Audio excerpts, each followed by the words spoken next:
This is the Defenders podcast on TV Podcast Industries. We're back talking about Daredevil Born Again, Season 2, Episode 7, The Hateful Darkness. I did what I came here to do. I got Charles off my ass. I need to get home. I have Danielle. I know. You don't need to explain. I understand. Fisk isn't going to stop. Unless someone puts him down. Forgotten how encouraging you were. Don't get yourself killed. The city needs you.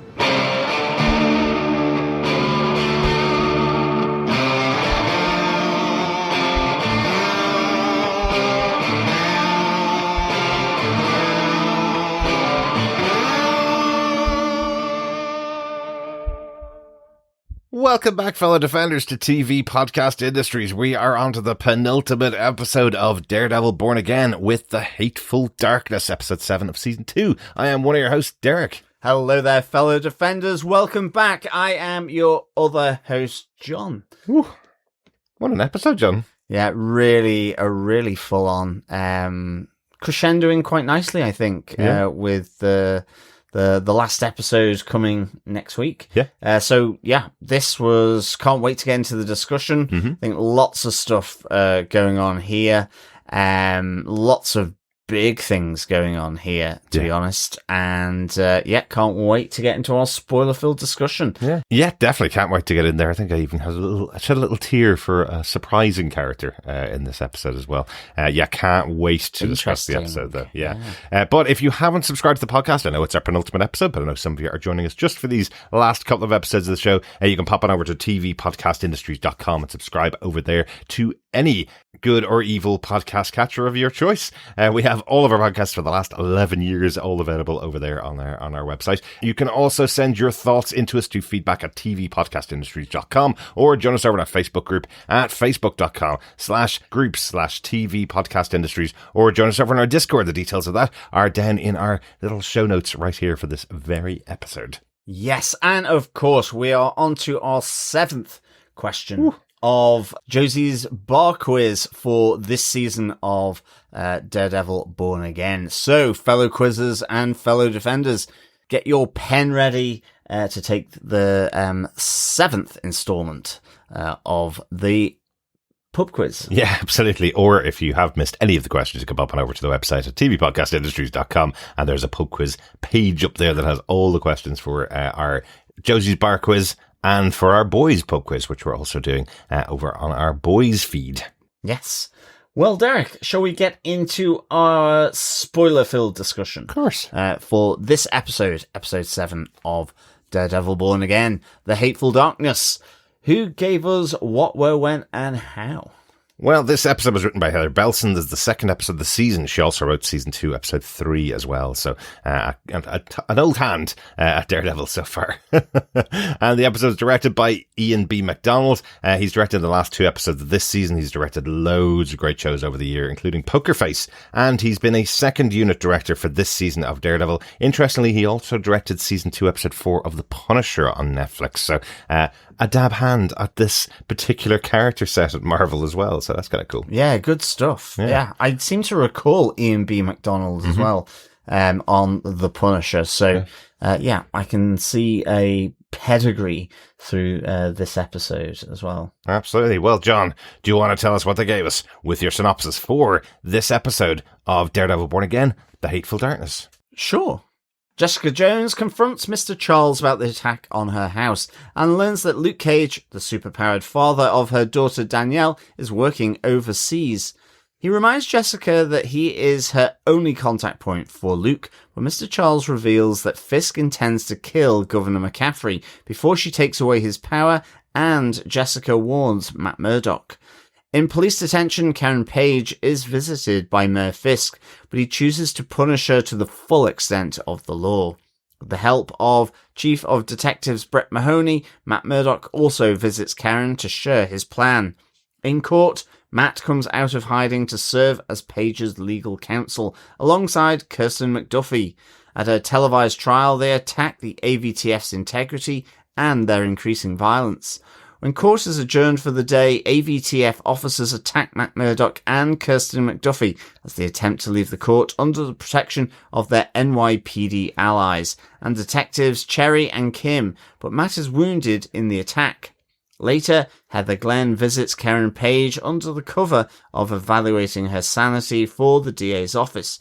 But the tense conversation between the two leads to the unstable psychologist attacking Karen after she suggests she pities her. Meanwhile, Bullseye, who was released by Matt to do the good deed that he promised, thwarts the assassination attempt on Governor McCaffrey, happily leaving before the NYPD arrives. Elsewhere, Daniel Blake holds BB Urich captive and nearly hands her to Buck Cashman, but at the last moment he has a change of heart and allows her to escape.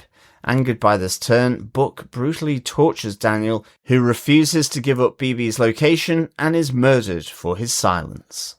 Ooh, brutal end to this episode. Oh yeah, big time. Yeah. Was not expecting that one. Mm-hmm. Was that the tear that you shed? That absolutely was, yeah. As the tension was rising in those last scenes building up to the end of the episode, I was really feeling it, especially the second time I watched it, actually. Oh, no, absolutely. absolutely. Knowing what was going to happen. Yeah, it was really tense. And then all of a sudden I felt the need for a hot dog. You're always in the need for a hot dog. But interesting, there's been a story that came out this week because the actor who plays Daniel, Michael Gandolfini, was interviewed on the official podcast where he was saying that they actually did film some scenes with him for episode 8 of the season, but those scenes were incidental. They were just kind of background scenes, and he was kind of going, this is the finale of the season. Why are my scenes so incidental here? And it turns out they actually filmed it 2 different ways. They filmed it that Buck pointed the gun and walked away, and then they added in the CGI death. This the CGI bullet that you would use to kill off Daniel. So in fact, by the end of the season, Michael Gandolfini wasn't sure whether his character had lived or died. Interesting. So the actress who played BB, when she was going in to record her lines for the ADR, the post-production recording where they filmed their lines, she was told in the booth that she had to say the line that Daniel was dead, and she burst into tears. Okay, interesting. Yeah, really interesting. Really sad. But there you go. Yes, that's the behind-the-scenes story from the week. We will talk about all of that and all the moments from the episode in our case notes. But let's kick us in to case note number 1. Order! Time for the defence to present their evidence. Man, if I wasn't so lazy and didn't have an actual job outside of podcasting, John, I would have replaced all of these with the actual ones that were used in the courtroom scenes in this episode, but I didn't. We still have to put up with my, with the voice doing our case notes for each of the episodes. And the first one here, let's talk about Jessica Jones and her return in this episode. Partly because I'm not sure whether anybody was expecting she was going to come back. Everybody, including ourselves, were complaining about how much was revealed about her appearance in last week's episode. And here we have her appearing in the room with Mr. Charles and effectively threatening to kill him if he ever comes anywhere near her house or Danielle ever again. Yeah, well, I mean, quite rightly, really. I mean, in that sense, I found Mr. Charles's explanation, well, they weren't there to kill you. Literally a live grenade came through the window. Yes. Oh, that fell off when Jessica punched that guy in the face. Yeah, no, exactly. So, no. I mean, they came very heavily armed. So, yeah, his explanation was a little thin. Mm-hmm. But, yeah, we have this meeting of Jess. So it's great to have Jessica Jones back here. We have a little bit more with her as well. But she is effectively being told here by Mr. Charles that, yes, he was involved with Wilson Fisk, but that he's not involved anymore. And he also does let drop that and suggest that Wilson Fisk will be looking to coordinate an attack on the governor because he knows or he senses that she will be about to move against him. So all of this is kind of interesting, and sort of peppered in here is a little reference to Luke Cage. Yes. That he is the only one that can effectively connect her with Luke, who's doing the Lord's work overseas, I think is the way he describes it. So who's the Lord? The Lord Val again? I guess so. But, again, trying to, in a sense, make him a little bit indispensable. He's a little nervous in the presence of Jessica Jones. Yeah. Like he quite specifically says he regrets the decision to send the people around to her house. And I'm not sure, in the explanation, I was kind of going back and forth in the way that Mr. Charles talks to Jess about this. It sounds a little bit like he sent in the guys to take out Jess while he was still working with Fisk. And that now he really regrets that, not only is because she's alive, but also because he's turned on Fisk and wants to take Fisk out, It sounds like, oh God, I've been caught really badly by you here, and I don't even agree with the reasons for sending them in to take you out now. That's what it sounded like to me. Yeah. But interestingly, they mentioned the power issues again, with Jessica, where he, even though he's scared of her, says, well, I'm not too sure, maybe you can't take me out because I've heard that you have power issues. So, and as you say, he mentions about Luke being abroad and him being the only conduit between the two of them. So we talked about that last episode about potentially Heroes for Hire now working as part of the New Avengers or part of I guess that's the new name for Thunderbolts, right? The New Avengers. So I wonder if that's what's happened there. And I wonder why he is the only person that can get messages to Luke. Why is Luke being blocked off from talking to Jessica? Did they pressure him into joining, saying Jessica would be safe if he went to work for the New Avengers? Yeah, possibly there's something sort of in the history there. So yeah, it's not entirely clear. It would feel strange if Luke Cage had no agency, but equally we've seen Val in Thunderbolts. Yeah. She could easily be manipulating him in a different form than we think. So yes, it could be doing the Lord's work, but with a gun pointed to his head or some form of coercion. Yeah. So it's kind of interesting. It certainly feels like it lays a little bit of groundwork around some wider and larger MCU sort of goings on, which is really nice. Absolutely. Whether we'll see it in this season of Daredevil, don't know. But I mean, it's been really good having the former Netflix Defenders back in this show, and it would be nice to get the likes of Luke Cage in here along with Jessica and Iron Fist. It'd be a really good way of bringing them back together. Yeah, so. and I'm even questioning, given that we're going to be seeing the New Avengers in Doomsday, we're going to be seeing them reappear. That's what came up on the screen at the end of the Thunderbolts movie. It makes me suspect, will we see Luke Cage on screen in Doomsday? Is this setting up some kind of connection as to why Luke Cage is there? Will we see them there? Is this a story for Daredevil Season 3 or potentially the new Jessica Jones show that's coming in the future? The reason why I'm saying it is because we called out The Boys last week for really focusing on a TV show that's coming in another year's time, instead of focusing on their episode and instead of focusing on their season. So here there's lots of threads that are dangling around Jessica Jones' appearance that could be resolved in Doomsday, could be resolved in Daredevil Season 3, or maybe in a Jessica Jones show in the future. So I know there's lots of talk about why Jessica has this loss of power. We don't know yet. It's not there on screen. It's not detailed. So I wonder if that's going to be explored as her working out why she's lost her powers, and that goes into a full arc of a season of Daredevil or her own show in the future. That would be kind of cool to lay the groundwork here and then investigate that in the future, wouldn't it? Yeah, absolutely.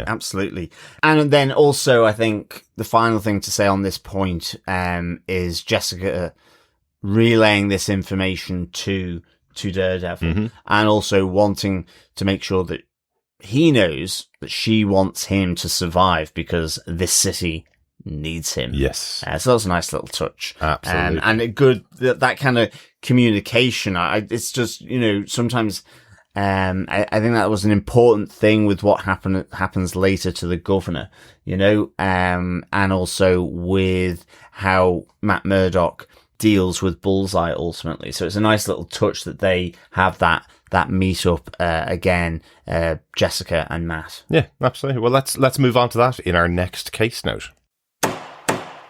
Case note number 2 is governor's choice. So what happens, really, for the governor? Because the information that Jessica gets, as you say, is that the governor is going to be killed, that she is in the sights of Fisk. We know the plan for Matt and Karen was to get her all the details about Red Hook. The governor has the ability to shut down this loophole in the law that's allowing Red Hook to operate. If she does that, that takes away a huge amount of Fisk's power. That's what Fisk's been using to get all of his contacts behind him.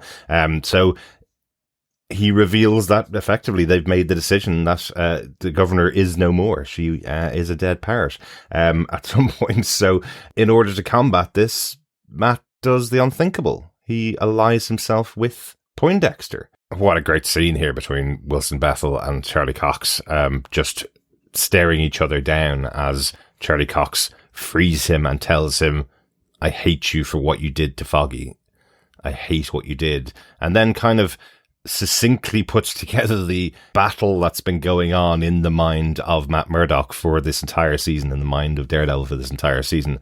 I want to kill you for what you did, and the other half of me knows you must be free for the people that you've killed, knows I must forgive you. That is the battle that's been going on in his mind the entire season. Part of him knows he should kill Bullseye for what he did. The other part of him knows he must forgive him for what he did. And that's the constant battle. I love the way he lays it out there. Yeah, no, absolutely. I mean, it's such a great scene. I mean, having Matt, in essence, it's kind of like releasing the hounds, allowing Bullseye here to, at least in his mind, redeem himself. Certainly Bullseye has recovered from his injuries. He's much more chipper in this scene. And it's not just Foggy that he hates him for. And that's the thing. I think Matt is being conditional here. You know, he goes, I hate you for Foggy, for Father Lantham, and for Agent Nadeem as well. Yeah. So all those three. And the present tense, I still hate you. It's a continuous thing, but he has to, in a sense, let that go, you know, or part of him will let that go. Another part of him will keep coming back to it. It's just the nature of his torn identity. Yes, absolutely. Ultimately. And it was just a really good way of doing it, because I think just how it transpires then with, as you say, Governor's choice. It's a bit of intel that Charles has passed to Jess, that Jess has passed to Matt, that Matt has effectively allowed Bullseye to go and redeem himself.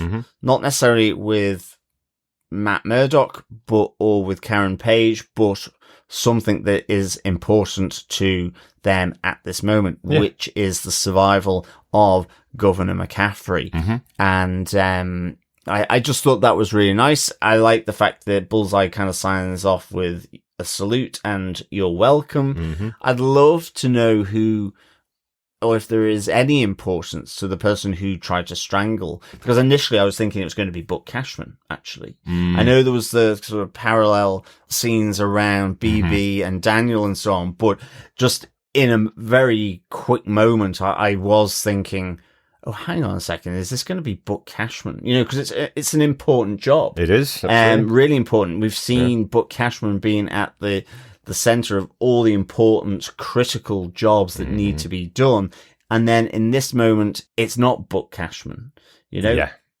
Yeah, but it is a member of the AVTF, I would suggest, which means that there's somebody dead on the floor who tried to kill the governor from the AVTF. Yeah, exactly. So I feel like it's going to be somebody that will be recognizable from that team. Well, the AVTF is very much going beyond the parameters of even a police task force here. I mean, I know there is these crazy new laws that Wilson Fisk has brought in and so on, in terms of the Vigilante and Safer Streets Acts, but equally they are acting very much as a paramilitary force. It's really noticeable here, with the courtroom and so on, but we'll come to that in a bit. But here, certainly operating outside of, I would think, even the boundaries of those new acts that Mayor Wilson Fisk has brought in. Indeed, because they would be limited to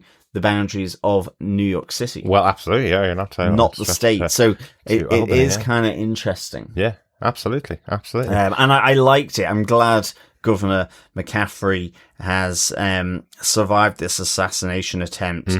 I think, what does she say a bit earlier on about having watched the court case and what's gone on and the news, that they need to move on the suspension paperwork now. This is our window, yeah. We don't want to miss it. And she did almost miss the window, but of course that means for the finale of the show, the governor has still got her window open and still can take down Wilson Fisk legally through the method that Matt had laid in front of her. So that's awesome. We have that as that in the back pocket for how Wilson Fisk gets taken down. Yes, absolutely. So really interesting kind of side maneuver from Wilson Fisk here that doesn't pan out or play out as he thought. Exactly. Let's go on to our next case note, John. Case note number 3. Somehow Brett Mahoney returns. Okay, so that's not the major part of the point, but one of the things I wanted to bring up here is really Karen Page in prison, the pre-credit scene, or the opening scene of the episode, and then the fact that we have Brett Mahoney returning from his appearances on Daredevil and the Punisher. Yeah. Really cool to see him back. I love when you can get an actor to come in and just play this type of cameo where he's a really important character, had massive moments in the first 3 seasons of the show, but wouldn't have made sense really to bring in earlier on in the 2 seasons of Daredevil Born Again. But he's risen to a really high position. He's now chief of detectives, so he wouldn't have a connection with Karen and Matt in their current circumstances. So here we have him just in charge of this particular precinct, and he's kind of looking over and making sure Karen's okay, effectively. But she doesn't need much help in that way. That opening sequence where Wilson Fisk walks into the prison and confronts Karen and sticks his hand through the bars and around her throat, but still leaves her alive, is a massively tense sequence, but such a great sequence. Yeah, absolutely. I mean, firstly, Brett Mahoney being back, I almost didn't know you, Brett. You had to remind me, and yeah, from Daredevil, but also the Punisher as well.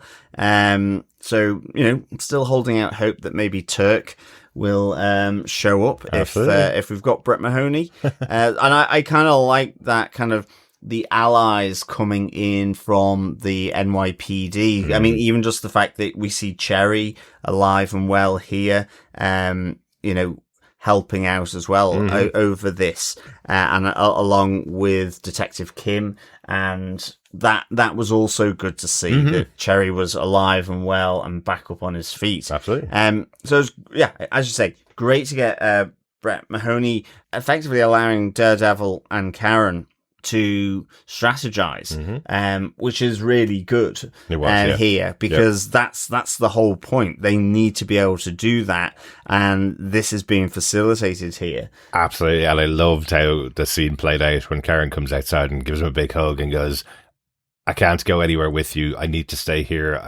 I know we've pushed Fisk to the limit and I feel like it's a really important job. But he goes, well, that's good because I'm not here to save you either. So they're on the same page, same Karen page, even though they're both on the other side of the bars. I thought that was really good.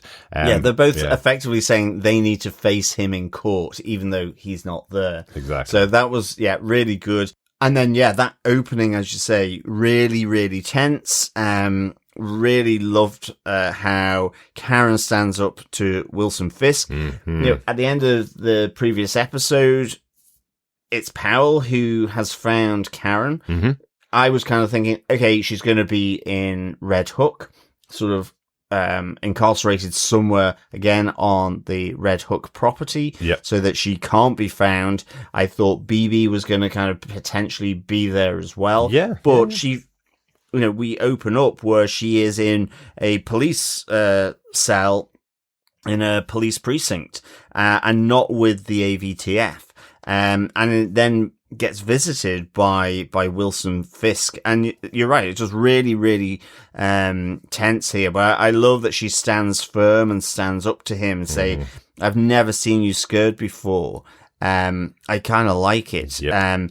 I love the fact that Wilson Fisk at this stage is absolutely delusional. It's like 7 degrees of separation around the people who have taken, such as Vanessa, away from him. It says, "You have taken people from me." Yeah. I, again, really enjoyed the little nod back to one of those people being Wesley, Yes, which absolutely. absolutely she did. She did, yeah. But she certainly wasn't involved with Vanessa, who immediately I thought he was referring to. But it's just, he certainly, I guess the profile of Wilson Fisk in just hanging on to everything, never letting anything go, and it just eating away at him. Yeah. And you have that moment where you think he's going to sort of break the windpipe of Karen Page, but doesn't, because he is wanting her to be absolutely penalized to the full extent of all these new laws in New York City. Yeah, absolutely. And he says, "You have one phone call to choose it wisely." So who do you think she called? Well, I guess she called McBurney, Kirsten McBurney. But my favorite theory on the internet was, or question on the internet was, why didn't she call Frank? He would be down there in a second and the entire precinct would be blown up. But no, I think she understands that she needs to face the charges here because she believes she'll win it, right? So that's the whole discussion that she has with Matt when she comes out of here. But interestingly, and I love this it's part of Vincent D'Onofrio's speech, and it's how his voice breaks almost when he's so angry at Karen. And part of it is because he's saying the things that you've done, not just killing Wesley, but all the other things that you've done that have affected me in my life are because of love. And he does that really harsh laugh because he's just lost the person that he loves, right? So he's looking at her, knowing she's in love with his enemy, with Matt, and knowing that he's going to punish her for that love that she shares with him, which I think is just all there in those few lines that Vincent D'Onofrio delivers. And that's why he's such a win for this show. That's why absolutely. He's so he amazing has a in the show. great twitch around the eye as well that he does. Absolutely. Which either is a real twitch or he's able to put it on. It's so good. Yeah, it's not. He's just such a soft man when you see him talking normally. He's such a quiet, kind of reserved guy. He just knows how to embody this persona of Wilson Fisk so well. Really, really like it. And I'm sure I've said this probably quite controversially before about Wilson Fisk. While I absolutely love the character, I wish he could take a little bit of a back seat so he could get other members of the Rogues Gallery of Daredevil coming forward. I'd love to see Daredevil versus some other members of that Rogues Gallery. I think there's hints of that though, with ultimately Vanessa getting killed in this season. I mean, but you're right. I think there's an extended palette here for Daredevil that can be utilized and probably should. Yeah. Whilst Vincent D'Onofrio is great. Yeah. I think just the feeling is they don't want to move away from him because he's such a great part of the show. Charlie Cox and himself are the two central actors in the show. But I think that also comes down to the fact that it's only 8 episode seasons. When there's 13 episode seasons, you can have a break from it. You can have court cases. You can have another investigation going on with a different character and just have one scene of Vincent D'Onofrio. But I feel like since it came back in Born Again, these 2 seasons have been really balanced with the amount of time you see Vincent D'Onofrio and Charlie Cox on screen separately and together. I think they've been focused on those 2 characters so centrally. So I really hope they can come up with a great idea for the next season to break away a little bit from just those 2 dynamic over and over again, because it can get stale even with such great actors in the roles, so I'm hopeful they'll be able to put him in the background somewhere next season, and we don't have to have the same Kingpin versus Daredevil battle, because Daredevil's been around for 50 years. Like, he's got loads of people that he can go up against, so let's hope to see more. Yeah. Shall we get on to our next case note? Yes, let's go on to case note number 4. Oh, big one, I think. Daniel in the Lion's Den, to go all biblical on it. I love that this was reserved for late in the episode. that Daniel's been keeping BB essentially the entire night in his mother's home, trying to avoid dealing with Buck effectively. I love the twist when he's talking to her and frustrated with her and saying, you know, I just need you to know that you've messed up this whole thing for us by setting up the City Without Fear website and posts. I love that he challenges her, saying, look, I made you famous. You know, you helped me out, but I made you famous. I didn't hear you protesting when you were getting all the money and all the viewership that I gave to you. And BB's response going, well, City Without Fear is the protest. If you don't realize that, you weren't listening, were you? That was the protest. You're the one that forced me to do what I wanted to do. I set up the whole BB report in my college dorm room. Everybody trusted it, and you perverted it. You twisted it into what Wilson Fisk needed. So my outlay, my pushback has been this show. And again, we have a call back to the fact that her uncle, Ben Urich, was murdered by Kingpin. And a great moment there again with Daniel going, no, we don't believe that. That didn't happen. And she goes, you're kidding yourself. You know he did it. You're just trying to justify it and everything that Wilson Fisk does to yourself so you can live with yourself. Great moments here in this opening bit with the two of them in his mom's kitchen. Yeah, no, I mean, this kind of relationship breakdown between the two was just really well done. And, you know, you really got the sense of Daniel in the process of betraying BB Urich here. You see him on his mobile, you know, sending the information to Buck, calling him. And I was there going, I really hope she knows that she's being effectively brought to a safe house that is anything but safe. Yeah. So this was all really good. I think as well, I love the fact that she counters Daniel's kind of attacks on her around, you know, you've ruined everything.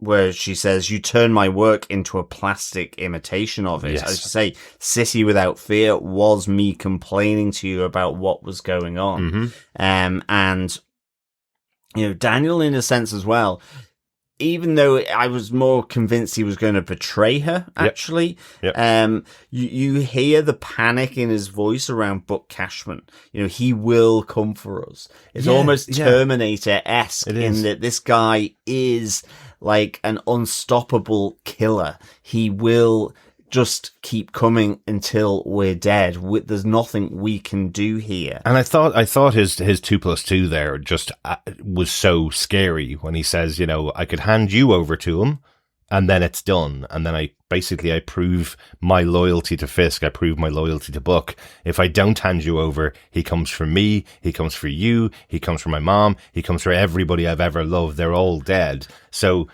what he's selling to her, what he's selling to BB is, well, really, if I give him you, it's all done, right? Yeah. Everything else means you're still going to die and you're probably going to be punished for it. And then we're all going to be tortured and killed as well. So yeah, I thought that was a really interesting one. Yeah. I mean, I think as well, what's really interesting on the way over to the safe house, you know, she's kind of getting suspicious going, like, what's going on? You have Daniel, in a sense, open up to her saying it's not just Fisk or Buck, it's also me. Yes. I've done things. And he tells her about Christophe, the second in command of the Northern Star. Yep. And I think he says something like, I can't have anyone else knowing after he's told her. And this is where I'm like going, oh my goodness, he is actually going to effectively throw her under the bus. Exactly. Here. He's saying, I know that, and I can't have anybody else know that. So you think, absolutely he's going to turn around. I think he is going to. I think he gets to the front door, and when she pulls away, he realizes I have an opportunity to effectively do the right thing here. What she says, is this who you want to be? Yeah. And at least I think what's really good here is you see here that Daniel, in essence, does have a conscience. He has realized, like, just how crazy this has become in this moment where she's, as you say, pulling away, saying to him, this is not a safe house. And I'm kind of pleased in a sense it went that way with those two. Yeah, absolutely. Because he has also, I think, been looking after her whilst they've both been employed by City Hall. Yeah. Because he has known. What's happened, though, is that the speed at which Buck Cashman has gotten that intel and has finally understood who it is has taken longer.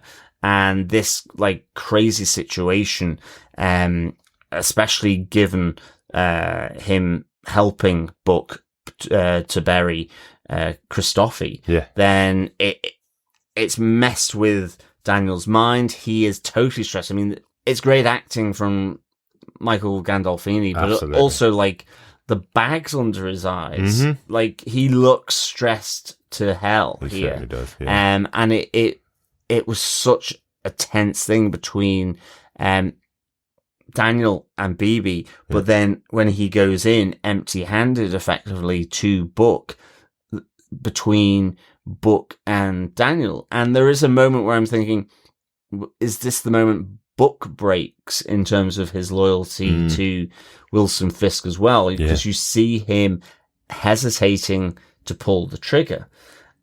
Even just marginally, I mean, and it's the fact because he is a trained soldier, a trained killer, and he is hesitating.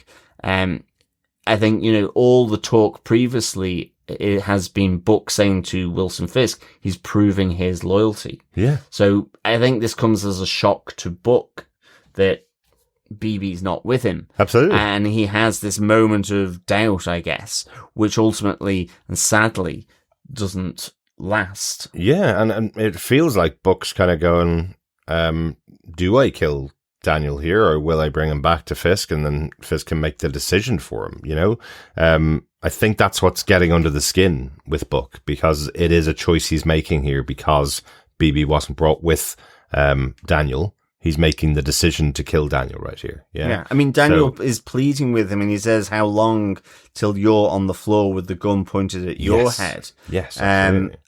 And whether that makes Buck pause or think, I don't know whether it does. I think he's doing it maybe because he actually did just like the guy. I just feel like the two arguments that Daniel has, that one, which is, why are you supporting Fisk? It's not doing anything for you. You will be here in this position in the future. Everybody ends up here. Fisk is his own person. He will do his own thing. And then the second part of the argument is, this isn't Hellman. Back to the conversation that they had in the car, where Buck was effectively saying he was just following orders back in Helmand Province in Afghanistan years ago, and that's how he's in the situation he's in now. And Daniel's pleading with him, going, this isn't Hellman, and the person you're supporting will turn on you in the future, and you will be on the floor here with a gun in your face. So I think they are real arguments that are getting through to Buck, because you can see his reaction with Daniel. You can see that he's thinking about it, and even after he pulls the trigger and walks for the door, there's still a pause in him going, did I make the right decision here? Absolutely. But what a great moment. A really, really shocking moment for the season. Really, we kind of suspected that someone like Daniel might not live forever in the show. If there's people going to die, Daniel was quite high up there. But I think the way it played out in the episode was really, really good. Loved it. Yeah, definitely. Yeah, really enjoyed these scenes here between the three. Excellent. Well, with that, let's get on to our final case note, John. Order in the court. That works quite well, because our final case note is Page v. Fisk, the case coming to court between the two of them. Again, interesting concept that this is how Fisk is going to take down Karen Page, put her in a courtroom, destroy her reputation, take everything about her apart in front of the media, make her as responsible for the actions of Daredevil as he possibly can. We see the initial moment when the DA comes, that horrible DA comes into his office and lists off a bunch of charges that he could possibly put up against Karen, and Fisk says charge her with all of them and convict her with all of those charges as well. I want to see her properly fall for this. Yeah, absolutely. And Hochberg is fairly despicable as a DA, and ultimately is Wilson Fisk's mouthpiece in court. The big reveal of Matt coming through the doors to defend Karen Page, be part of the team with Kirsten McDuffie, really, really good. And something that I'm, Wilson Fisk, I don't think would have intended, but he does say as he's watching it that, well, here's Karen Page drawing her comrades into the line of fire. So that immediately made me think, okay, there's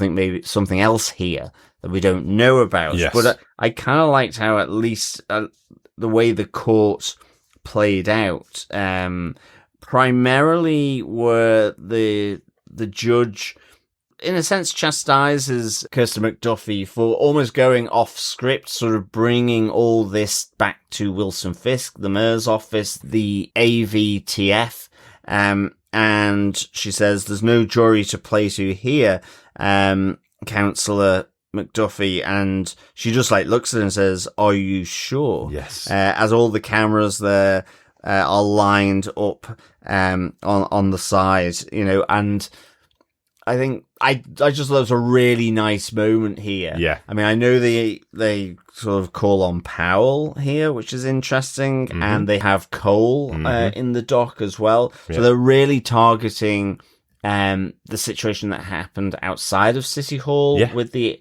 AVTF, but also the bringing it back to Mayor Fisk ultimately. Yeah, and also to the attack on Matt Murdock's premises back in season 1, where Cole got burnt up. I love that they're trying to undermine Powell with the argument as well. They're trying to say, well, do you think it was right of you to go around to the lawyer Matt Murdock's apartment back then?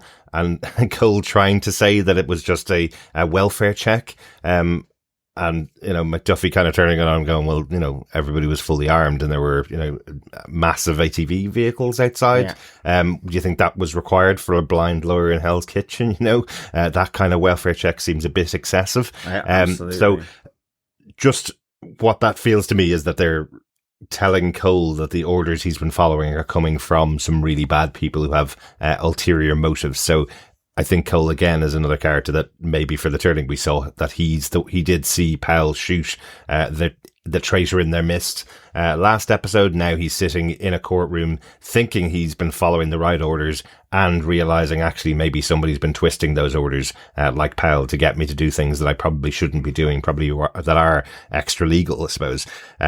But also interestingly, in the initial opening argument from McDuffie, this all aligns with what she's trying to do here. In her opening argument, she's saying, is a vigilante the last resort to obtain the justice a broader society can no longer supply? And when asked, why are you playing to a jury when there's no jury here? And she points to the cameras saying, well, that's the jury. So she's effectively saying we are now working for the people who will overthrow this completely corrupt justice system, because they're hearing all of these arguments through their TVs, basically. Yeah, absolutely. So really had that all tied in.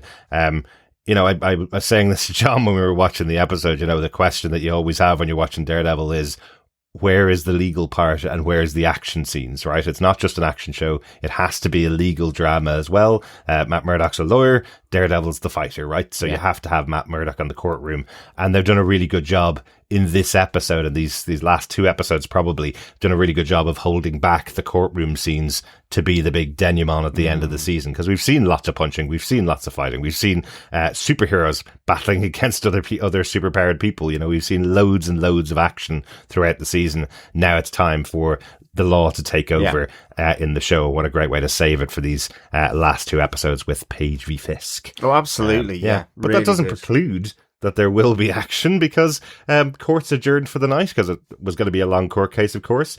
Paige is sent off back to her cell for another scene we'll talk about in a second. But I love that Matt's standing there with McDuffie going, uh-oh, did I think about this? The AVTF are not leaving their chairs, are they? Yeah, they're still here, not. aren't they? Yeah, exactly. But again, it's a absolute overreach by Powell, and I don't quite know where he's getting that order from. I mean, if it's from Wilson Fisk, then it's an overplay, because, I mean, they go to attack them in the basement car park of the courthouse. Yeah. They could have gone out the front of the building. Yeah. So they wouldn't have been able to do it there. I think if you've gone to this trouble to prosecute and have this kangaroo court, in a sense, you want that to play out. and not have it disrupted. Because what would have happened if the AVTF had killed them all? Yeah. Because it was Cherry defending her. It wasn't even members of NYPD or the court security. Yeah. And so it felt a little odd that they decided to do this to me a little bit. I can see what they're trying to say, but again, it was another overreach that will come back to haunt Wilson Fisk, and ultimately Daredevil in the process does get shot. He does. Well, Matt does, absolutely, and that's kind of that's kind of the point. He's going to come in and be injured for this next episode, right? And I think you're right to question it. My feeling is probably the aggressive side of Powell has come out here, and he's the one that's overreached. Maybe he's the one with the crushed head at the final episode this season at the hands of Wilson Fisk. Fisk did say in that episode where they were trying to chase down Bullseye and Daredevil, he did say to Powell, I want them both alive, right? He wants to punish them both himself with his own bare hands. Powell, I think, took them into his hands to try and take out Matt when he had the opportunity, right? Because they haven't made that connection in the press. They haven't shared to the public that Matt Murdock and Daredevil are the same person. Powell doesn't know that either, right? He doesn't. Does he? No. Yeah. Because you have that moment between Powell and Fisk where he says, look, we'll get Matt Murdock in, bring him in alive, and don't you worry, I'm gunning effectively for Daredevil. Yeah, I'll bring Daredevil's head in a spike. Yeah. And he's like, either will be fine. Yes, that's right. So a really interesting one, a really cool fight that was going on in the car park, though. I really thought that was cool. Yeah, absolutely. The last kind of part of Page versus Fisk is kind of the setup for next time. Because everything's been rolling so fast, this feels like the scene that we have here between Karen Page and Heather Glenn should have happened before it went to court. So this is where Heather Glenn gets her opportunity to see, I guess, Matt's new girlfriend and assess her psychology, right? And give her the psychological test that she's been giving to all of the people that were in Red Hook in the past. So we have Heather Glenn sitting down opposite Karen Page and starting to read out that questionnaire that starts with, do you like mechanic magazines? Which is weird as hell. I love that Karen instantly goes, look, I know exactly what test that is. That's the Minneapolis Metaphasic Inventory, which is completely out of date and can't be trusted. Maybe we should have another chat. And I love this. This is so good. Each other trying to push. Going toe to toe. Each one pushing each other's buttons, Heather Glenn pushing Karen over and over again, pushing her, trying to find her button. And her button is that people think that Karen is a weak person that needs to be taken care of. That everybody's just been using her ever since her brother and her father. Again, callbacks to season 2, I think, of Daredevil. Remember waiting a very long time to find out what had happened with Karen and her brother. But pushing the fact that Karen has murdered many people in her past. She's murdered her brother and murdered Wesley. And it's really when she gets to the point of saying Frank Castle, treating her like a weakling, Frank Castle using her for what he wanted. That's when Karen freaks out, and that's Heather going, right now I know where you are. And then it's the other way around when Karen twists it into that she pities Heather for everything that she's gone through. And once she does that, the idea that Muse got Heather into this pitiable position of a weak woman being attacked by him back in season 1 of Daredevil Born Again is what's coming back. You see Muse in the background of the room once again appearing. Love it. And Heather freaks out and starts slapping Karen as well. Like, wow.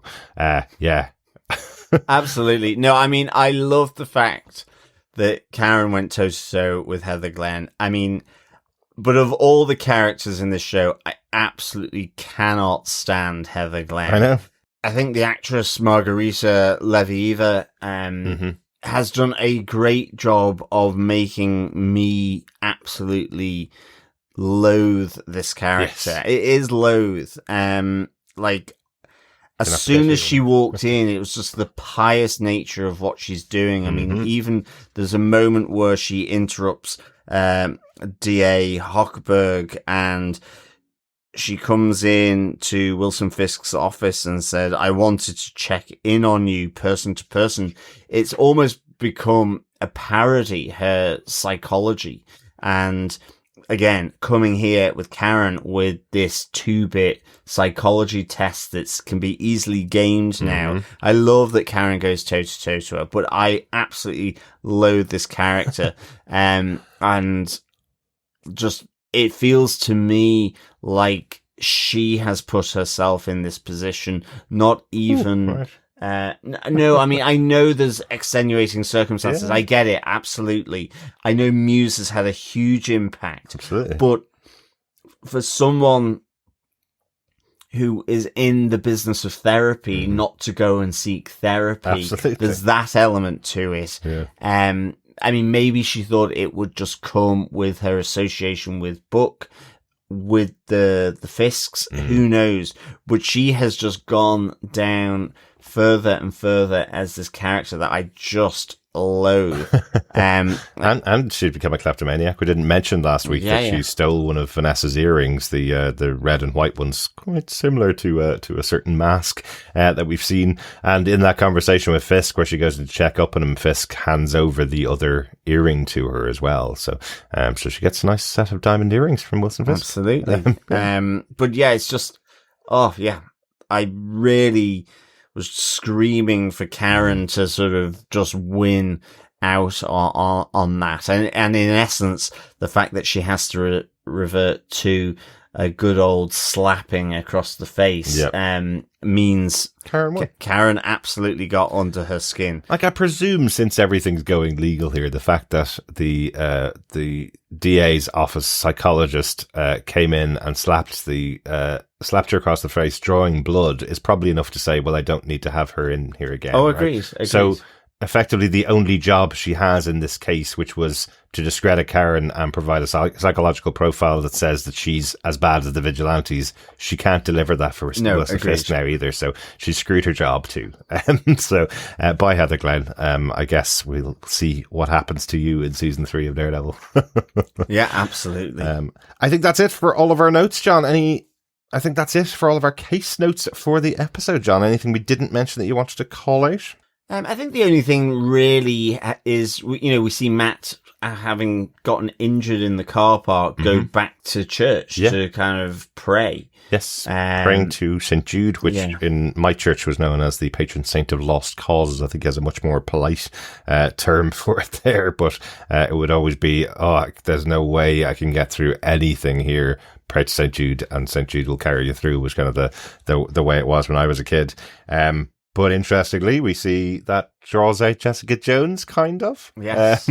So has Jessica Jones arrived because Matt's praying? Does she have a direct line to Matt praying for help in his trials and tribulations? But yeah, and also because this is overlaid on top of the scene with Buck and Daniel as well. It definitely almost convinces you that Buck's not going to pull the trigger because of the prayer that's coming in from Matt, doesn't it? Yeah, exactly. It's really well done. Absolutely. Yeah. If you're going to do callbacks to the 3 seasons of Daredevil on Netflix, got to have a courtroom scene and got to have Matt praying in church, don't you? Absolutely. It had all of those things. Really good. It certainly did. I've got a couple of notes. Interesting one.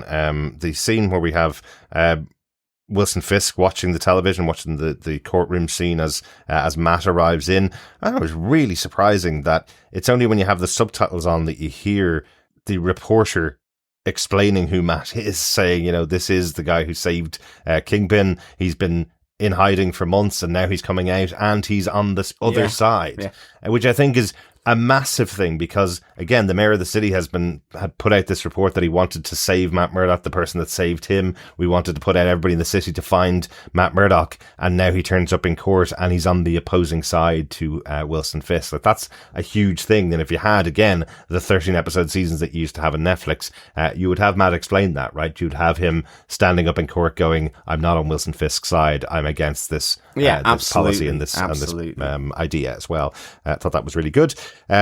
Cool one as well. The Avengers Tower, and now the new Avengers Watchtower appeared in the opening credits. That was the first thing you see as the opening credits, and one that I can't verify. My TV's big, and I could see it in 4K, but There's images going around of the table in front of Matt Murdock when he's there with his notepad, and the notepad looks very, very like a compendium of Daredevil comic books from Marvel, as a little Easter egg in there that Matt's carrying a Daredevil comic book in the scene. I don't think it is. I think they may have made the compendium look like a legal notepad, and that's why people are confusing it. But it does look like it. Admittedly, when I've seen the photographs, it does look like it a lot more than the scene that looked like the Watcher a couple of weeks ago. Looks that people are suggesting the Watcher was in the episode. So, yeah, that's it for my notes for the episode. No whiskey watch this week, unfortunately. No, absolutely. But you know what I did come across when I looked up whiskey and Jessica Jones this week, John? What, she drinks a lot of it? She does. But apparently the props sale that was going on for Jessica Jones, they sold a bottle of whiskey and her sunglasses from Jessica Jones season 2 for $1,000. Wow. We could have been the proud owners of a bottle of empty whiskey. Of brown whiskey. Sugary liquid. Yeah, exactly. Set used whiskey and shades from Jessica Jones, John, for £1,000. Yes, we could have. You don't seem too convinced. No. But let's see if you're convinced about this episode. Silence! Do you defend this episode? John, do you defend this episode of Daredevil Born Again? Yeah, I really do. I give this 5 psycho evaluations out of 5. I like it. I just thought this was filled with what we love about Daredevil. Courtroom cases, him as Daredevil, Church, having Bullseye in a different way here in this episode. Some great tense scenes peppered through this episode, whether it's the opening face-to-face between Karen and Wilson Fisk, whether it's even Matt and Bullseye's exchange before Bullseye goes off to save Governor McCaffrey. It's Daniel with BB Urich. It is Daniel with Buck Cashman. All of these scenes really, really good. And, you know, again, topped off with Karen against the crazy Dr. Heather Glenn. Yes, she needs sort of something happening in the final episode. Really makes my blood boil seeing her descend from being a medical professional to a crazy person. I get it. You know, there are reasons for that, and I'm totally with her, but she just feels like she's gone down the rabbit hole. And I think in that Hateful Darkness, the title of the episode, I just see it in her. I think Margarita Levivia is just really good at showing this kind of troubled person, and you kind of like, has it gone to, it almost feels like she's tipped it over into being sort of consumed by darkness. You know, we've had the choking stuff. We've had the taking of the earrings. She's becoming something hateful and dark. And I feel it applies here as much to Heather Glenn in this moment, even though she has such a small amount of screen time in this episode. But it's strong, It is strong. And it's a great performance. So yeah, for me, I give this 5 psycho evaluations out of 5. Love it. So Derek, do you defend episode 7, The Hateful Darkness? I absolutely defend it. Best episode of the season. Really, really loved it. Again, as I mentioned earlier on, just bringing back the courtroom scene for this last couple of episodes. The one you're always expected to come. Matt Murdock's a lawyer, has to have his time in court at some point. And if you don't have 13 episodes or 22 episodes in the season, you're going to have to use it in a big moment like this. And I think it worked so well. Really looking forward to seeing how it plays out next week as Matt comes in on his crutch for the final battle in the courtroom. Be great. Looking forward to it. What I'm looking forward to now, though, John, is a drink down the local pub. Absolutely. Speaking of Margarita playing Heather Glenn, makes me want to grab a massive margarita from Josie's Bar. So, fellow quizzers, I'm not sure I trust the mixed drinks in Josie's Bar. Well, maybe not. No, it's more of a shot of whiskey. Shot of isn't it, whiskey really? about it, yeah. Shot of vodka, shot of tequila, shot of everything. Yeah, and maybe some gunshots. Yeah. Absolutely. But fellow quizzers, fellow defenders, it is Josie's Bar Quiz. It's question 7 in this season's bar quiz. And the question is, what precinct is Karen Page taken to? Easy one this time. Short and sweet. No, it's not Precinct 13. That's what was in my head, just because I remember Precinct 13 as a movie. Yes. But it's not that. It's something else. John, do you want to give the question one more time? Absolutely. What precinct is Karen Page taken to? Send in the answer, fellow quizzers, fellow defenders, at the end of the season when you can compile all 8 questions together and send them in to feedback at tvpodcastindustries.com, and you'll be in a chance of getting some Daredevil goodies in the draw. Absolutely, yeah. And that's the same place you can send in your feedback. I think it's time to get some feedback from our fellow defenders. We're going to start out with some feedback on episode 6 of Daredevil Born Again season 2, because I missed a bit last week, from Dr. Bob, who says Vincent D'Onofrio punched it out of the park this episode. Every scene, the heartbroken murder, the grieving rose bearer, the white shining ghost in the black dressed wake, the descent to the snowstorm still etched with the blood of an Auschwitz survivor, and that final deadlock. Did enjoy the cameo of Sober Jones and her darling daughter, a bit of light relief, and I don't quite know if the SD card will bury Bibi or her decision not to leak will save her. Also, medical tip time, barium does not glow, but it is radio opaque, so you can see it really easily on an x-ray, and used to be used a lot to look for reflux disease, bowel strictures and more. For the tip, do not try surrogate choking as a PTSD therapy. That is a tip for life. Yes, don't try that, otherwise you might choke. Yes. Literally to death. Thanks so much, Dr. Bob, though, for the feedback. Yeah, absolutely. Vincent D'Onofrio proving again just how good he is. Mm-hmm. And certainly love to get your thoughts for episode 7 with that SD card as well. We might see them later on in our feedback section. But we have some feedback on episode 6 and 7 from Raina, John. Excellent. Raina says, hello there, fellow defenders. This season I have genuinely enjoyed so far. I wish it was longer.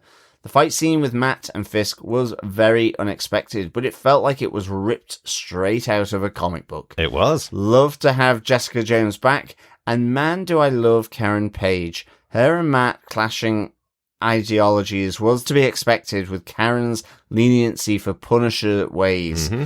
Also, what the hell was Matt thinking, leaving Karen alone with Dex? At this point, I'm very much on Karen's side.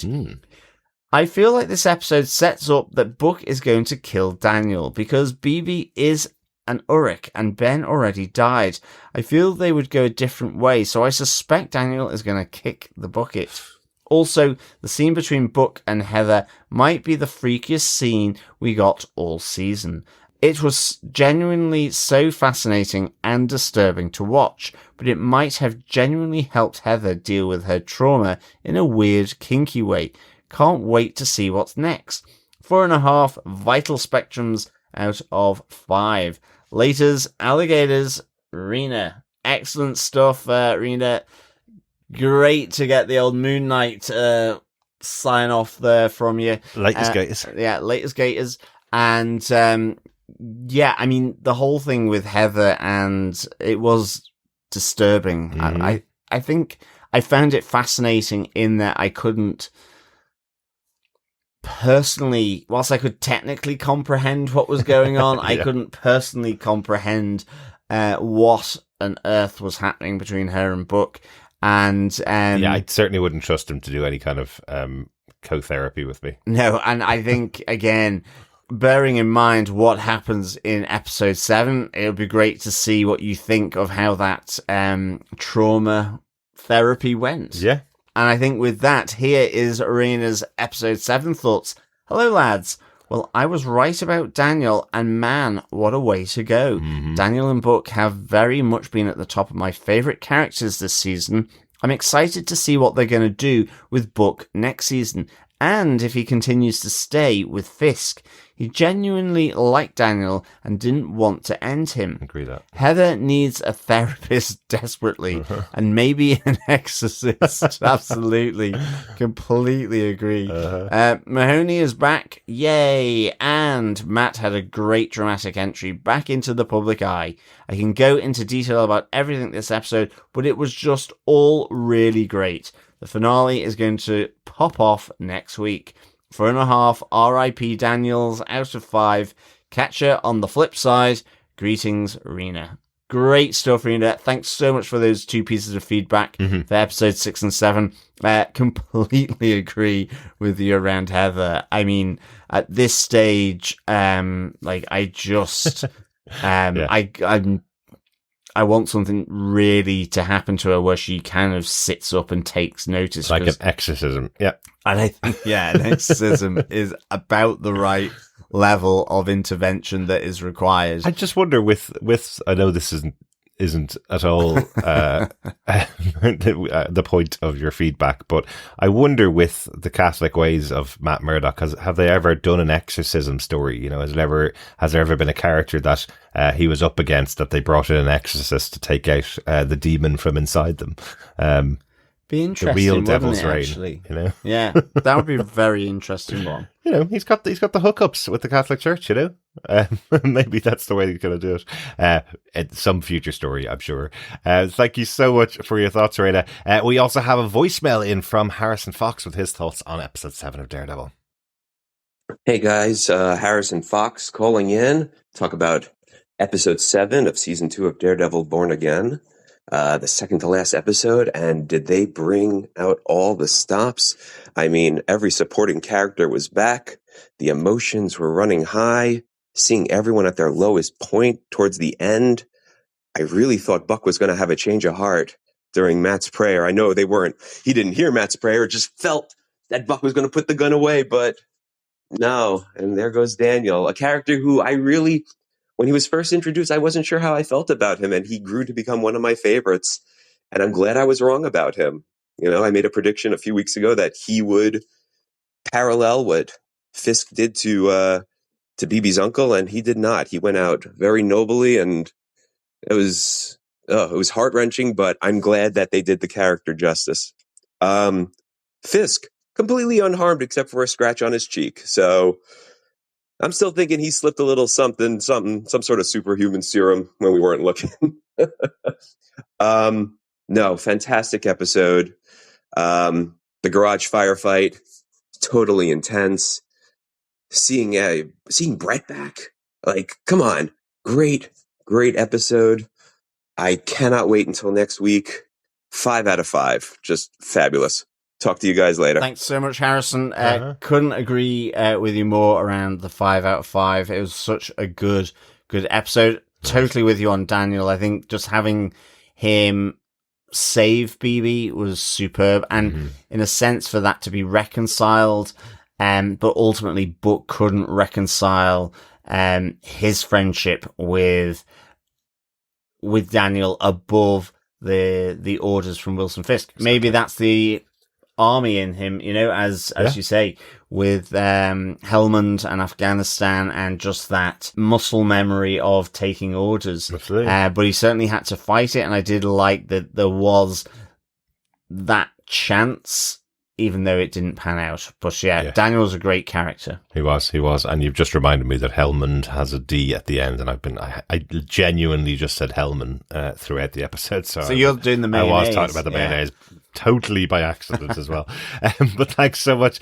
Great to hear your voice there, Harrison, with your thoughts on the episode. We also have an email in from Victor Cherry Von Doom on the episode. He says, "Greetings, Defenders. Look at the church bells on Karen, facing down Fisk and budding Lady Muse. Can't wait for that fight. My money is on Karen. Heather, don't know Karen, trained with both Matt and Frank. So Luke and possible Uncle Danny are working for Charles and Val. I would really love to see them in a cameo or post-credit scene, but I guess we'll get them next season. Dex did his good deed, but I sense he is far from finished. He is quite the chaotic character. Speaking of which, Daniel's decision to save BB was a somewhat chaotic, but not entirely unexpected move. BB, girl, I told you to skip 10 2 episodes ago. Hoping Matt's gambit works out. The DD Deadpool update with Daniel, the Governor, and BB off the board.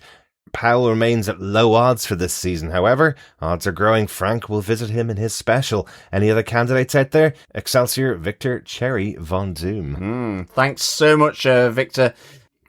Yeah, absolutely. Kind of screaming at BB, like, drop it.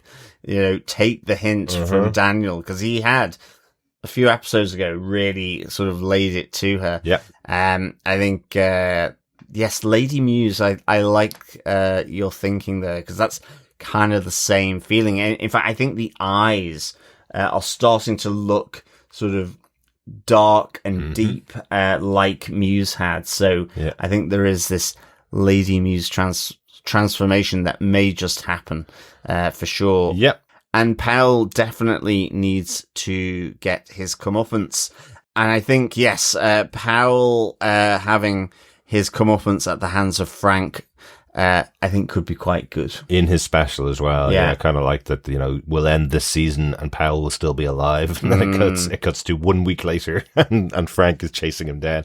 I think it would be a great connection to have that, because Definitely. they were literally toe to toe at the end of season 1 of Daredevil Born Again, and we really have no idea where Frank's been since that point. So it would be great to see him up against Powell, just even if it's the final scene in the episode or final scene in the special that Frank puts a bullet between Powell's eyes.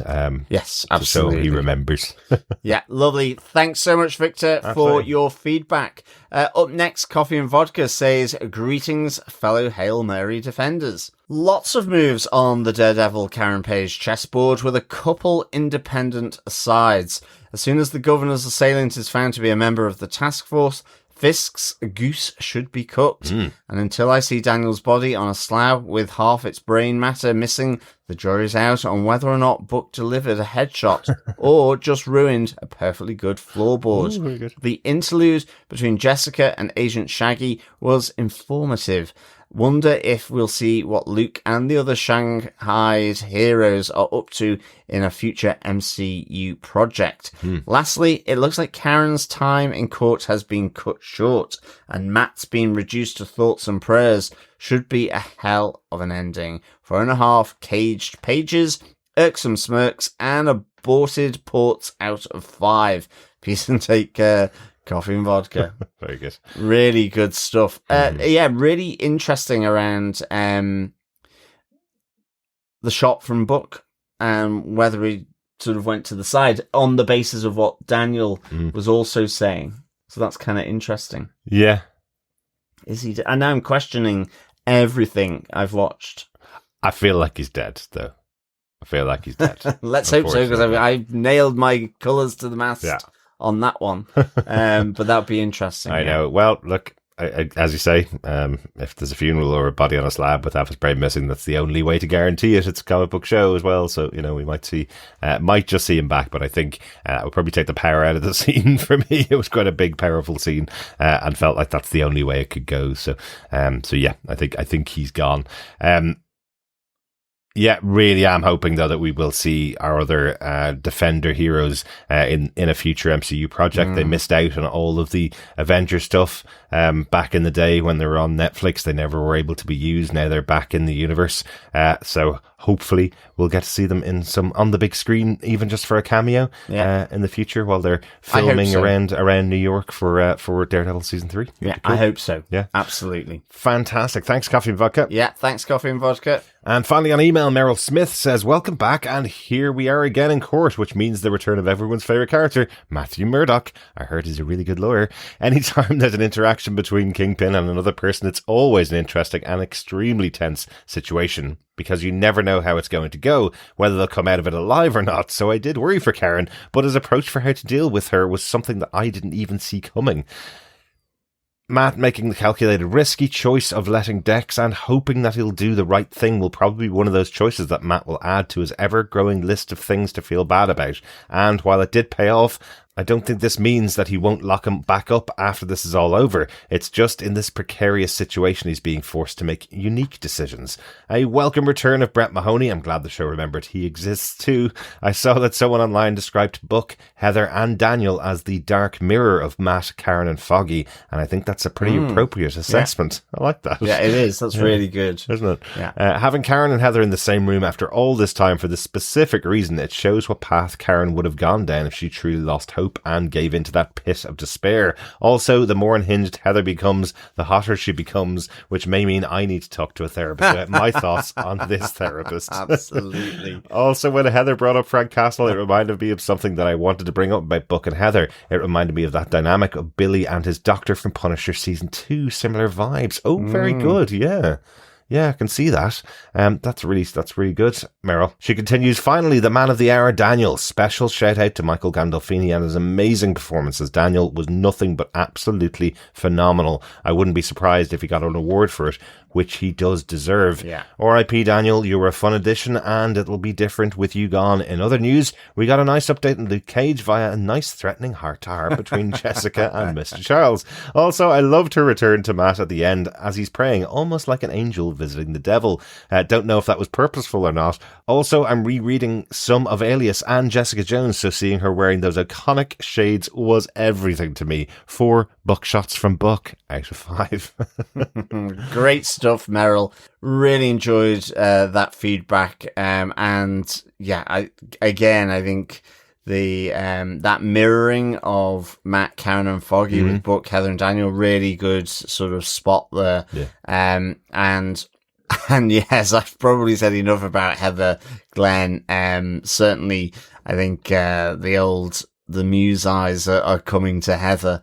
I think the vibes there between Buck and Heather and the dynamic of Billy and his doctor in season 2 of The Punisher. That's a really good catch too. Yeah. And New York is crazy, apparently. Yeah. According to the MCU. The MCU version of New York got some very, very weird characters. Yeah, definitely. So loved getting your thoughts there, Meryl. Really good take. Absolutely. Thanks, Meryl. I'm not sure, though, if Jessica could ever be seen as an angel coming to visit the devil, though. I see what you mean if it was any other character, but she has her own demons as well. But she's changed a lot, I'm sure, since we've had Danielle in the picture, right? Yeah, absolutely. But excellent stuff. Thanks, Meryl. On to our Discord feedback, John. Yeah, Dr. Bob says, oh my word, where to start? The brilliant and tortured moral dilemma of Daniel. May he rest in the halls of Asgard as all heroes should. The lonely god of Fisk blazing to bright and breaking. Bullseye managing to right the scales, perhaps. And intermittently boundless Jessica Jones probably coming to save the day. And that's not touching on where BB might release with Daniel's death, or what Karen has managed to do to Dr. Psychosis, or the slight awkward feel of the plot needing Councillor McMuffin to have Suit Devil turn up as co-counsel for the big trial. Did they really need to bring in the man? Well, yes. But acknowledging she could have handled it on her own in the script, and it's for a different bait that Matt's there, would have been nice. Thanks, Dr. Bob. Yeah, totally take those points on around old Councillor McMuffin requiring Suit Devil, for sure. And Dr. Psychosis. Healthcare. Yeah, it's a really interesting point that Dr. Bob makes, though, isn't it? That, Kirsten could obviously have handled this case in any other court in the land. That's not saying that Matt's there to win the case. They're both there to present the case to the court of public opinion through the cameras, and the best way to do that is to bring in the person that was the hero that saved Fisk to say to the world, I'm not on his side, guys. I'm on the side of Karen Page. She's being prosecuted by a false kangaroo court here. Really, really good stuff. Thanks, Dr. Bob. Jason B says, yikes, what a way to end the episode. I really thought they were going to go down the route of following Daniel's descent into evil. As soon as he let BB go, I knew it was over for him. A little confused why Matt showed up at the court like that. Maybe I missed it, but it seems to have only caused unnecessary danger to everyone. A little bit of redemption for Dex, but I'm starting to wonder if he's going to have a bigger role in bringing down Fisk. Maybe he'll do what Matt can't. Can't wait to see the final episode. I absolutely love this season. Thanks so much, Jason. Yeah, totally with you. The season has been really superb, and I think this has been one of the strongest episodes of the season. I'm really hoping old Poindexter is still around for the final episode as well, because I absolutely adore this character. I think Wilson Bethel has done a great job. He really has. Of just bringing Bullseye to life over the years. Yeah, absolutely. Off to his own season or his own series. That'd be great, yeah. Or even that he's the big bad, you know? It's that kind of thing. Rather than Wilson Fisk. But cool. Lovely thoughts there, Jason. Thanks so much. Absolutely. Not everybody satisfied with this episode of the show. Joe Herbert says the courtroom stuff seems to be just an afterthought in this series. There are too many characters and things going on in this show to do many of them well for me. Joe also mentioned that he hasn't ever watched the original Daredevil shows on Netflix, so he's finding it quite difficult when characters from the show pop in. Everybody gets really excited about characters they've seen before and he's never seen them before, so a bit of a different perspective from those of us that have watched throughout the 5 seasons of Daredevil, Yeah, absolutely. So I can see how that'd be confusing. Yeah, definitely. But those seasons are on Disney Plus. I would highly recommend going and watching them. Well, yeah. But thanks for the feedback there, Joe. Also, Glomdy says, everything felt incredibly rushed this episode. Matt busting into the courtroom to do absolutely nothing, switching around between opening statements made it so that neither of them really amounted to anything. Matt letting a serial killer go and just trusting he's done killing. Daniel choosing BB over himself was a really good moment, though, and giving himself up to Book when he knows he's going to die instead of fleeing with BB was an odd choice. I loved that Matt went to the church in his desperate moment. I'll never get over not having another Father Lantham wisdom dump. Yeah, absolutely. That those scenes are definitely missed in this show here, those moments when Matt was able to have somebody to bounce ideas off. You know, not having Foggy and not having Father Lantham. Yeah, absolutely. Two people that were very close to Matt and were able to kind of be his conscience in the past. Matt has to take on being the conscience for everybody, really, doesn't he? You know, that's kind of his position this season. And things do move really fast. Again, it's only an 8-episode season this season, so they do tend to deliver things much quicker. So we heard a couple of weeks ago people asking for Matt to reveal himself as Daredevil. We heard for him to come out of the darkness and share that he is alive, and here he is making that decision right in front of the cameras for everybody. So I hope that makes a little bit more sense as we've talked through the episode. But thanks so much, Glomdy, for your feedback. Yeah, thanks, Glomdy. Over to Facebook, we have some feedback in from Harvey Locust, who said, I have to say, I really don't like Karen, and this episode cemented that feeling. I had completely forgotten Matt and Heather were together until Karen rubbed it in during her psych evaluation.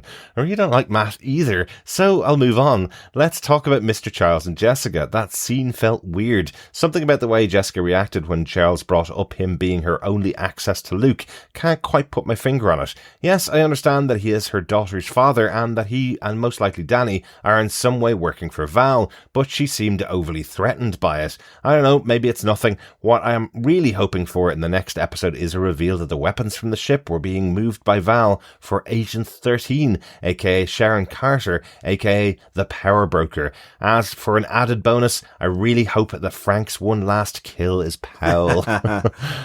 Yeah, absolutely, Harvey, around Frank's one last kill. I think everyone seems to be wishing for that. Yeah. Yeah, I think they are. I heard rumours that we will actually get Sharon Carter back in Vision Quest, that she's going to be in Madripoor again, as that was the last place we saw her. It would be nice to get Power Broker back. Yeah, but we know that the actual weapons were supposed to be destined for South Africa, weren't they, for a conflict there, and never made it there, and now they've been kerploded, as Mr. Charles says. So no weapons, no weapon smuggling, right? I guess so. I mean, I think on Karen, I think I just dislike Heather even more. Well, yes. For sure. But thanks for the thoughts, Harvey. Also on Facebook, Mathematician says, As we see a shot of Manhattan in the distance, a little glimpse of Watchtower, formerly known as Stark Tower, in the background always makes you feel like you're back in the place where you love to be. Mm-hmm. Fisk spots the missing earring that Heather stole, and it looks like he wants to find out who took it before heading down to prison to have words with Karen, but she has the grapefruits to step up and look him in the eye, giving him some home truths, even as she is being throttled. Good for her. Mm-hmm. Cherry to the rescue, putting the reins on Matt as he wants to bust Karen out of her cell, while Jess reminds him of the same thing Karen reminded him of in episode 6, that it's you or him. Fisk won't stop. Yeah, and Matt has actually got some experience of that from the fight down at Red Hook. Mm-hmm. Mathematician continues, Matt has an offer of redemption for Poindexter, and I'd like to say here how amazing Bethel has been in this season. Mm-hmm. I've credited the likes of Gandolfini and Lillard during the weekly shows, but Bullseye's character has also been brought to life wonderfully by this actor, who I've not seen in anything else. Mahoney of Punisher and Daredevil's Netflix era fame lets Karen know he pulled rank together in the friendly cell, and then allows her a minute with Matt, who tells her he has a plan due to the nature of Fisk wanting to nail Karen legally on TV. Does he want to defend her in court? Kingpin wants his subordinate DA Hochberg to charge Karen with everything. Again, amazing foresight by Scardapane and his creative team, who wrote these scripts 18 months ago, as to how things were about to pan out in the real world, with hand-picked DAs in place to serve one and only one person. Mm-hmm. Baffled as to how Fisk knows it was Glenn who stole the earring. Any ideas? McDuffie leads Paige into court as Beebe and Blake argue over how Daniel deals with Book, who wants to get his hands on Beebe. Difficult to say at this point if Blake's loyalties will land with Beebe or Book. Really well played out storyline here so far. Back in court, McDuffie and Hochberg in a corrupt tribunal, similar to that happened to Jack Duquesne, this time led by Justice Wells, but as it is being filmed for TV, McDuffie plays a wild card in a scene that reminded me of episode 8 of She-Hulk, with Murdock storming through the doors of the courtroom, back practicing law as McDuffie's co-counsel. Mm-hmm. Matt Murdock for the defense, Your Honor. Fisk is fuming as McCaffrey senses this is her opportunity and calls the Attorney General to help her put an end to Kingpin's reign. Daniel appears to do the right thing, allowing Beebe to escape, and yet another innocent life is taken. This time, a cop gets his brains blown out, which could have been avoided if Matt had killed Fisk many of the multiple occasions he has had chance to do. Matt takes a bullet himself, and Bullseye pays Matt back for letting him live by saving McCaffrey's life, doing a good deed for once in his life. Poor Daniel takes an almighty beating from Book, and Heather turns up to evaluate Karen's psychological state in prison.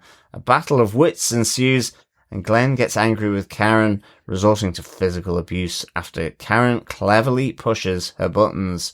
Matt's in a bad way, Karen is in a bad way, Daniel is in a very bad way, and Fisk is also in a bad way. And then, of course, Daniel is dead. Shockingly despairing end to a wonderful hour of TV. Great stuff. Can't wait for the finale next week. Rest in peace, Daniel. I'll have all 5 fingers of that Mitchers this week, please, barman. That was a stressful episode.